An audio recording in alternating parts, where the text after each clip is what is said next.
समझदार औरत थी। एक दिन कुछ लड़के उसके सारे पैसे ले लिए, उसके कपड़े फाड़ लिए। ये दशा देखकर जो स्वर्ग की परी थी उसको ये देखकर बहुत बुरा लगा।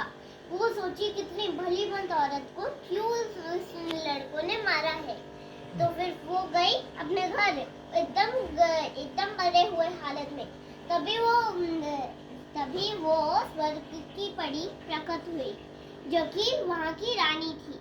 वो उसको बोली, ये लो तुम्हारे लिए एक नया कपड़ा, और तुम्हारे चेहरे भी ठीक हो चुके हैं, पर याद रखना ये कपड़ा, मोजा, ये सब 10 दिन से अगर पहले फट गए तो फिर तुम मारी जाओगी, और अगर ये 10 दिन पूरे होते ही गायब हो जाएंगे, फिर तुम अपनी एक अच्छी जिंदगी जी पाओगी।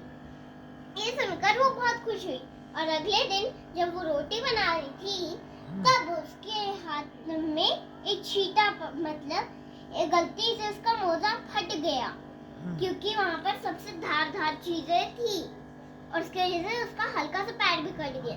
तभी ये दृश्य देखकर वो वापस आई परी, और वो बोली, कोई बात नहीं, तुम इसे सिल देना, 10 दिन पूरे हो जाएंगे फिर ये वापस कर देना मुझे, क्योंकि वो बहुत भली वाली रानी थी, इसलिए उन्होंने उसको एक और मौका दिया। फिर वो चुपचाप गई और उनसे क्षमा मांग के वो ऐसे करी, और परी उड़ गई। और फिर उसके बाद 10 दिन पूरे होते ही वो औरत ने, वो भलीमंद और समझदार थी, इसलिए उसने वो परी को बुला के वो कपड़ा वापस कर दिया उनको।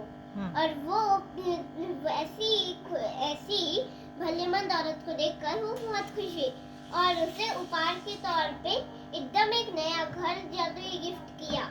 ये लो तुम्हारे लिए जादुई घर, पर याद रखना इसको एकदम साफ सुथरा और संभाल के रखना, वरना तुम इससे खो बैठोगी, और तुम कभी लालच में मत पड़ना, वरना ये घर गायब हो जाएगा और तुम वापस गरीब हो जाओगी। ये कह के वो परी उस कपड़े को लेके उड़ गई और स्वर्गलोक में चली गई। तो दोस्तों, इससे ये शिक्षा मिलती है कि मतलब कि और वो जो लड़के थे जो उसको मारे थे, उस औरत को, उनके हाथ अचानक से गायब हो गए, ये और मतलब वो अंधे हो गए, और फिर वो कहीं पर भी जा नहीं पाए। तो दोस्तों, इससे ये शिक्षा मिलती है कि कभी भी किसी जानवर को, चाहे वो जानवर हो चाहे इंसान हो, किसी को भी परेशान नहीं करना चाहिए। Thank you.